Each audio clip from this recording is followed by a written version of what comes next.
Hello friends, आप देख रहे हैं आपका चैनल शेयर बाजार विद आयुष। और दोस्तों, इस वीडियो में हम बात करेंगे कैपिलरी टेक्नोलॉजी, ग्रो और फिजिक्स वाला, इन तीनों के बारे में। आज अगर आप देखेंगे तो ज़रूर दोस्तों, बाजार में तो गिरावट अभी आपको लगातार देखने को मिल रही है, लेकिन आज के दिन दोस्तों जो आईपीओ रिलेटेड स्टॉक्स थे जो रिसेंटली लिस्ट हमको देखने को मिले, आईपीओ की जो लिस्टिंग हुई है उनमें एक्शन तगड़ा था, जिसमें कैपिलरी में सबसे ज़्यादा एक्शन हमको देखने को मिला। एक समय पे तो 20% का सर्किट लगा दिया था, बाद में वो ज़रूर सर्किट फिल्टर ब्रेक हुआ, शेयर लगभग 5% हमको नीचे देखने को मिला वहाँ से। बट स्टिल एक बड़ी तेज़ी के साथ हमको कैपिलरी में आज क्लोजिंग देखने को मिली है। सेम जैसे मैंने कहा, ग्रो में भी तेज़ी हुई, फिजिक्स वालों में भी तेज़ी हुई। तो इन तीनों के ऊपर हम इस वीडियो में चर्चा करेंगे, तो आप लोग देखिएगा वीडियो को पूरा ज़रूर। लेकिन उससे पहले अभी तक अगर आपने चैनल को सब्सक्राइब नहीं किया तो ज़रूर सब्सक्राइब कर लीजिएगा। दोस्तों, जैसे मैंने बताया, कैपिलरी टेक्नोलॉजी के अंदर आज अगर आप देखेंगे तो 96 रुपीज़ 15 पैसे यानी 15.38% पे आपको तेज़ी के साथ ये कारोबार करता हुआ देखने को मिला और बंद होता हुआ देखने को मिला है। याद रखिएगा, जो एग्जैक्ट क्लोजिंग है वो तो इससे हमको थोड़ी सी ऊपर आती हुई देखने को मिली, यानी एक अच्छी क्लोजिंग देखने को मिली। कैपिलरी दोस्तों जब से लिस्ट हुआ है तब से अगर आप देखेंगे तो लगभग 26% का यहाँ पे रिटर्न जो है वो निवेशकों को बना दिया है। अब ये आप देखिए, कैपिलरी के अंदर सबसे खास बात क्या थी कि देखिए, इस आईपीओ की जो लिस्टिंग थी, राइट, वो अपने आप में कह सकते हैं अनुमान से बेहद खराब हुई। कैपिलरी शेयर अगर आप देखेंगे तो जिस दिन लिस्टिंग हुआ उसी दिन लगभग 8% का तेजी हमको देखने को मिल गया था। बट जो मोस्ट इंटरेस्टिंग बात थी वो ये थी कि इसकी जो लिस्टिंग हुई वो 3% डिस्काउंट पर देखने को मिली। अब कैपिलरी को दोस्तों बहुत ही दमदार सब्सक्रिप्शन मिलता हुआ देखने को मिला था, बट उस दमदार सब्सक्रिप्शन के बावजूद भी जो लिस्टिंग हमको देखने को मिली वो खराब देखने को मिली। डिस्काउंट पे याद रखिएगा ये लिस्ट हुआ, करीबन 577 का प्राइस बैंड था, जिसपे 571.90 पर ये हमको ओपन होता हुआ देखने को मिला था। एनएससी के ऊपर, बीएससी पे तो और नीचे खुलता हुआ नजर आया। बल्कि अनुमान ऐसा बिल्कुल भी नहीं लगाया गया था, बिकॉज अच्छी लिस्टिंग होने का अनुमान था। बीएससी पे तो 560 रुपये आप सोचिए ना लिस्ट होता हुआ देखने को मिला है। तो वो लिस्टिंग अपने आप में, जैसे मैंने कहा, कि अनुमान से बेहद खराब थी। जीएमपी भी उस समय बता रही थी कि अच्छी लिस्टिंग हमको देखने को मिल सकती है।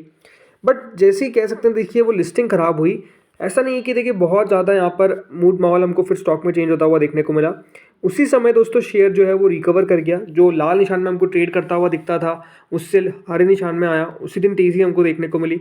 और अब 600 रुपये नहीं, 700 रुपये का लेवल भी दोस्तों शेयर ने क्रॉस कर दिया है। 721 रुपये 40 पैसे पे याद रखिएगा, आज 3:30 पे हमको ट्रेड करता हुआ देखने को मिल रहा है। और एक शानदार तेज़ी के साथ आप कह सकते हैं कैपिलरी में आज क्लोजिंग देखने को मिली। बल्कि जैसा मैंने कहा, जब से लिस्ट हुआ है तब से दोस्तों लगातार यहाँ पर आप कह सकते हैं ऊपर जाता हुआ देखने को मिल रहा है। और बड़ी बात तो यही है कि अगर किसी आईपीओ, मतलब किसी को आईपीओ लगा और उन्होंने लिस्टिंग डे पर बेच दिया, तो कह सकते हैं वो सोच रहे होंगे कि कितना शानदार यहाँ पर फायदा बेसिकली होता हुआ दिख रहा है। तो यही हमेशा एक बात ध्यान रखिए, आईपीओ की खास बात होती है कि कभी कभार जो अनुमान होता है उससे बिल्कुल विपरीत लिस्टिंग हो जाती है, बट बाद में अनुमान से भी ज़्यादा रिटर्न वो शेयर कमा के दे सकता है अगर आपके पास वो होल्डिंग पावर हो।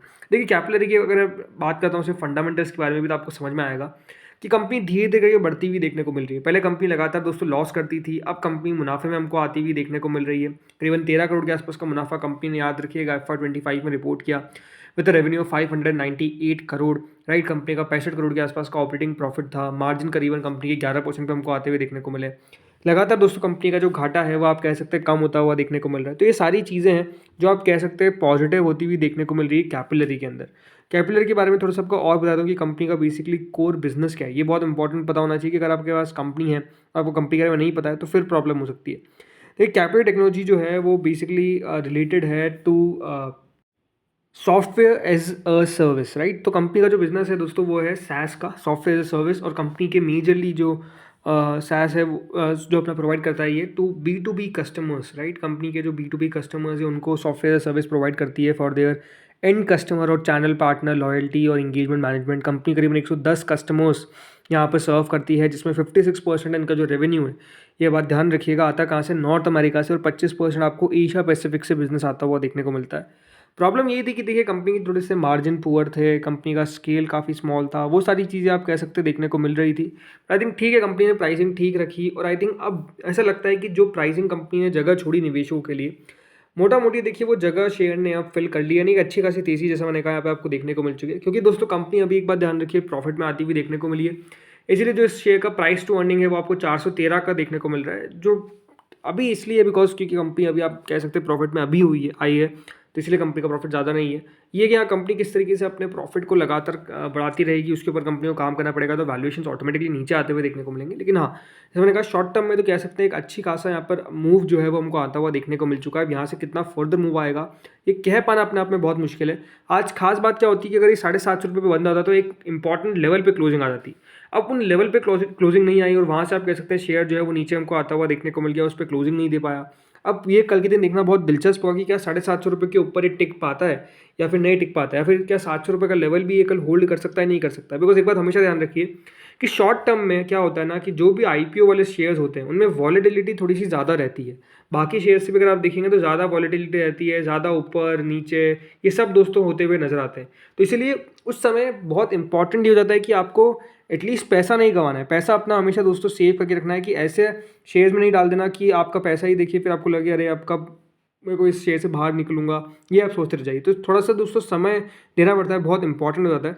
बट ठीक है, जैसे मैंने कहा कंपनी अपने आप में बढ़िया थी, लेकिन जैसे मैंने कहा यहाँ पर अब ऐसा लगता है कि यहाँ से अब और फर्दर बढ़ पाएगा कि नहीं बढ़ पाएगा, इसके बारे में दोस्तों थोड़ा सा समझना मुश्किल लगता है। अब देखते हैं आगे होता क्या है। बाकी आज के दिन जब बाजार दोस्तों इतना गिरावट के साथ हमको कारोबार करता हुआ देखने को मिल रहा है, वहाँ पर अच्छा परफॉर्मेंस करता हुआ नजर आया, तो उसके पीछे का रीज़न है कि देखिए वैल्यूएशन में थोड़ी सी अच्छी जगह थी, जो कारण रहा कि यहाँ पर तेज़ी हमको देखने को मिल गई। अब आते हैं अगली कंपनी में दोस्तों, जिसका नाम है ग्रो। राइट, ग्रो में आज फिर हमको तेज़ी देखने को मिली, शेयर 5-6% तक बढ़ता हुआ देखने को मिला है। देखिए ग्रो के अभी अभी आपने देखे क्या सेकंड क्वार्टर के नंबर्स, राइट, नंबर्स अपने आप में फैंटास्टिक थे, हमने पूरा डिटेल वीडियो बनाया नंबर्स के ऊपर। उसके पीछे का रीज़न भी होता है कि देखिए बहुत इंपॉर्टेंट है, एज अ शेयर होल्डर आपको पता होना चाहिए कि आपके कंपनी का परफॉर्मेंस किस तरीके से देखने को मिल रहा है। इसलिए देखिए हमारे पास हर क्वार्टर में अपडेट आता है, राइट, कि कंपनी का परफॉर्मेंस किस प्रकार का है, ग्रोथ देखने को मिल पा रही कि नहीं मिल पा रही है। ग्रो के नंबर्स में खास बात क्या रही, पहला खास बात ये रहा कि दोस्तों कंपनी ने अपने प्रॉफिट को सस्टेन रखा। सेकंड खास बात रही कि कंपनी अपने मार्जिन्स को इंक्रीज करा। और थर्ड खास बात ये रही कि कंपनी के मैनेजमेंट की कमेंट्री जो थी वो पॉजिटिव थी। कंपनी भली आप वो कह लीजिए कि एमटीएफ को लेकर जो कह रही है कि वहाँ पर अब ग्रोथ हमको लगातार देखने को मिलेगी, राइट। तो आई थिंक ये सारे पॉइंट्स हैं जो बाजार ने पसंद करे। और अभी भी देखिए जैसे मैंने पहले भी कहा था कि यहाँ पर हेडरूम बहुत है। हेडरूम किस बात का, ग्रोथ का, इस पूरे सेक्टर के अंदर। मतलब ब्रोकिंग एज ए स्पेस अगर आप देखेंगे या फिर पूरा अगर आप शेयर बाजार से रिलेटेड बात कर लेते हैं तो ये है कि अभी काफ़ी कम लोग अभी भी दोस्तों शेयर बाजार में, अभी काफ़ी ज़्यादा जनता को आना बाकी है, राइट। और आगे चल के आई थिंक ये आप कह सकते हैं कि आपको और ज़्यादा लोग आते हुए देखने को मिलेंगे।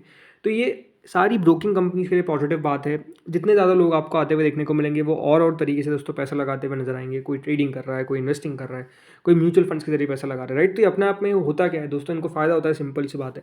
आई थिंक ये एक सबसे बड़ा पॉजिटिव पॉइंट है। और ग्रोथ जैसा मैंने कहा पहले भी कि कंपनी नंबर 1 है सेक्टर में, तो बाजार थोड़ी सी ज़्यादा वैल्यूएशन दे भी रहा है। अब देखिए करीबन आज 5-6% की तेज़ी हमको देखने को मिली। और अगर आप पिछले कुछ दिनों में देखेंगे तो शेयर में उतार चढ़ाव ज़्यादा रहा है। शेयर लगभग 11% हमको गिरता हुआ देखने को मिला। लेकिन अब फिर से दोस्तों जो तेज़ी है वो बनती भी नजर आ रही है। ये सवाल हो सकता है आपको कि क्या 200 रुपये का लेवल हमको देखने को मिल सकता है। आई थिंक उसमें थोड़ा समय लगेगा। शेयर ओवरऑल मेरे हिसाब से दोस्तों अब थोड़ा सा सेटल होता हुआ देखने को मिल रहा है। ये हो सकता है कि दोस्तों कुछ समय तक 150 से 175 के बीच में आपको घूमता हुआ नजर आए। बट अगेन अगर आपका व्यू लॉन्गर टर्म का है तो I don't think it's a bad company at all. But again आपको अपने फाइनेंशियल एडवाइजर से कंसल्ट करना है। वहीं अगर बात करें फिजिक्स वाला के बारे में तो दोस्तों फिजिक्स वाला में भी आज कह सकते हैं थोड़ी तो तेज़ी हमको देखने को मिली। शेयर जो है वो लगभग दोस्तों यहाँ पर आज के दिन 5% तक बढ़ता हुआ देखने को मिला। यहाँ पर तो दोस्तों कह सकते हैं कि लिस्टिंग के बाद से कोई हाल बहुत अच्छा देखने को नहीं मिला है। जो शेयर का दोस्तों लगभग हाई 161 का बना था, 121 रुपये 22 पैसे का याद रखिएगा लो बनता हुआ देखने को मिला है। और कह सकते हैं लोगों के थोड़ा सा नज़दीक ही ट्रेड करता हुआ नजर आ रहा है। देखिए फिजिक्स वाला ने ओवरऑल मेरे हिसाब से लिस्टिंग ही अपने आप में इतनी ज़्यादा अच्छी दे दी कि कोई इसका सोच नहीं सकता था कि इस तरीके का पैसा जो है वो फिजिक्स वाला लिस्टिंग पर बनाता हुआ नजर आएगा। बट एग्जैक्टली बनाया। और आई थिंक उसके बाद शेयर करेक्ट होना लाजिब सी बात थी। अब देखिए फिजिक्स वाला में पॉइंट क्या है ना कि आपको कंपनी के अंदर थोड़ा सा पेशेंस रखना पड़ेगा। ये ऐसा नहीं है कि अगले 1 से 2 साल में बहुत कुछ बढ़िया करते हुए नजर आएंगे। थोड़ा समय देना पड़ेगा कि कंपनी का किस तरीके से ऑफलाइन सेंटर वाला बिजनेस चल रहा है। बहुत इंपॉर्टेंट है कि दोस्तों वहाँ पर कंपनी प्रॉफिटेबिलिटी किसी तरीके से फाइंड कर पाए, राइट। अगर वहाँ पर प्रॉफिट नहीं होता है तो कंपनी का जो ऑनलाइन मोड जो अच्छा चल रहा है वो भी दोस्तों कह सकते हैं शैडो में आ जाता है, बिकॉज ओवरऑल कंपनी फिर लॉस में आ जाती है। तो आई थिंक वही एक बाजार के लिए सबसे बड़ा पॉइंट है कि किस तरीके से मुनाफा कर पाएंगे, किस तरीके से। चलिए ग्रोथ आ सकती है रेवेन्यू के अंदर, उसमें कोई दिक्कत वाली बात नहीं है, बट प्रॉफिटेबिलिटी को मेंटेन करना बहुत इंपॉर्टेंट है। कंपनी घाटे में नहीं चल सकती लंबे समय तक, ये अपने आप में समझना बहुत ज़रूरी है। सो अब देखते हैं आगे होता क्या है। सो फ्रेंड्स इस वीडियो में इतना ही था। होपफुली आपको वीडियो बढ़िया लगा होगा। अगर अच्छा लगा तो लाइक कर देना, चैनल से पहली बार जुड़े सब्सक्राइब कर देना। Thank you friends for watching this video.